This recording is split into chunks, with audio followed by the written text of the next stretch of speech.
Hey guys, it's Miharu. If you watched my video on the Legend of Spyro and what it lacks, then you'll know I have a very strong attachment to the original Spyro trilogy from 1998 to 2000, as this was the series that cemented my love of the platformer genre. I expect some of you may have misinterpreted my views on Legend in my comparison, as it may have come across as if I find the original games perfect in every way. This is not the case. I'm fully aware of their flaws and intend to discuss them.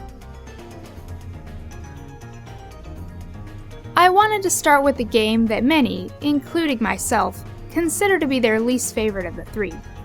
This is understandable considering it was the very first in the series, and as such did not establish most things we came to be familiar with in later games.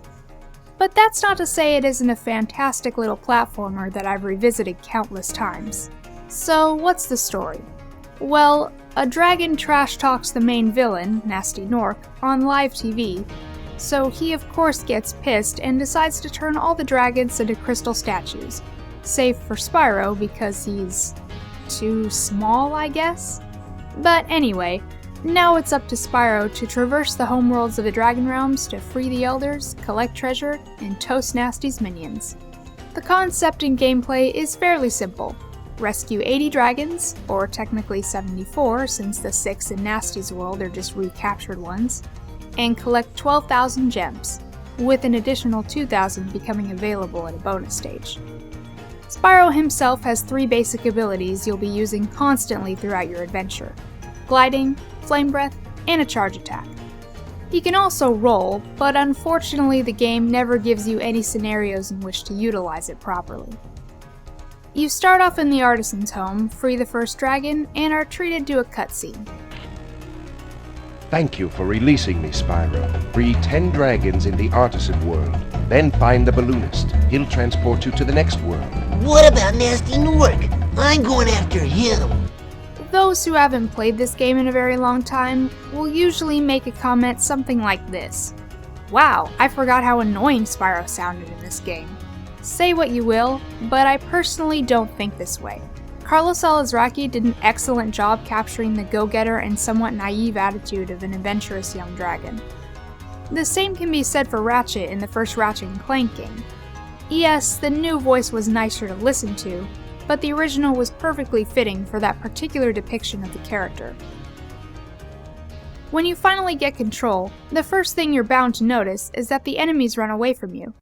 This will become a staple for first levels in the sequels.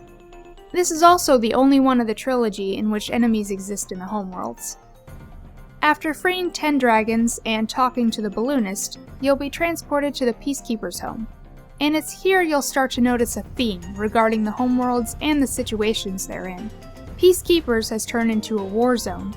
Magic Crafters is full of wizards and druids who are misusing their magic. Peacemakers has gone from a swamp to An electrified junkie! And Dreamweavers looks more like something out of a nightmare. Each of these hubs, aside from the last one, house 5 areas you can access via portals. 3 regular levels, where you'll spend most of your time looking for dragons and gems, a flight, which are timed treasure collecting challenges, and a boss. One major improvement in later titles was the addition of quirky characters to greet you and help you out in each level. Without them, every area in Spyro 1 may seem lifeless by comparison, to which I say, that's kind of the point. You're supposed to feel alone. You're a small dragon on a big quest. Yes, the worlds are huge and quite barren due to the lack of NPCs, but they're full of gems and crawling with enemies, and there's something unexpected around every corner. It really gives you the sense of you're on your own, and pulls it off rather well. Flights are hit and miss. Most people love them, but for me personally, they're my least favorite part of these games. The fact you get to fly doesn't matter at all to me when there's an anxiety-inducing time limit attached to it. By far the worst of these is Wild Flight. To this day, I still can't figure out the order in which to get everything. Boss battles are certainly not this game's strong point. Many complain that they're weak and pathetic, which they are, but it never ruined my experience. The challenge comes from the platforming, not the combat.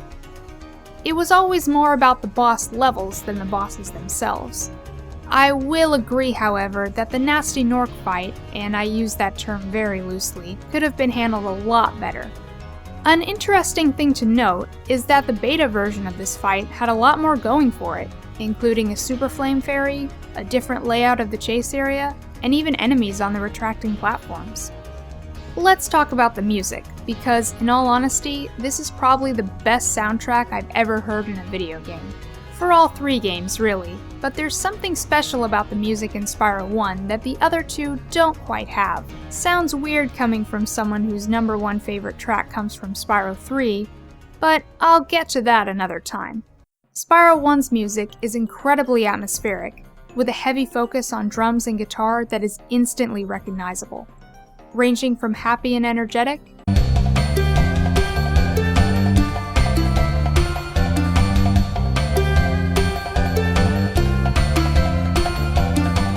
to dark and chilling.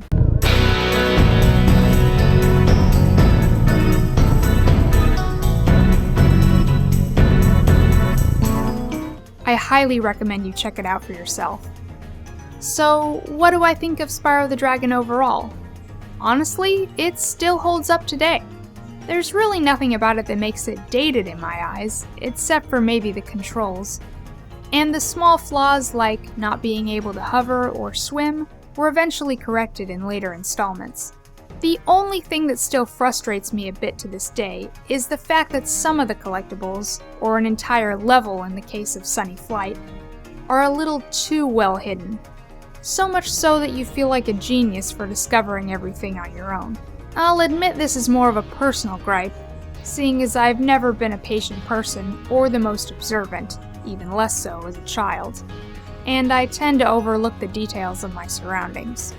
My own thoughts aside, I recommend giving this game a chance if you've never played it, or if you have, to give it a second look.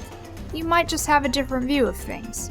That's all for today, guys. Don't forget to subscribe and hit that notification bell, and I'll see you in the next video. Until then, this is Miharu, signing off.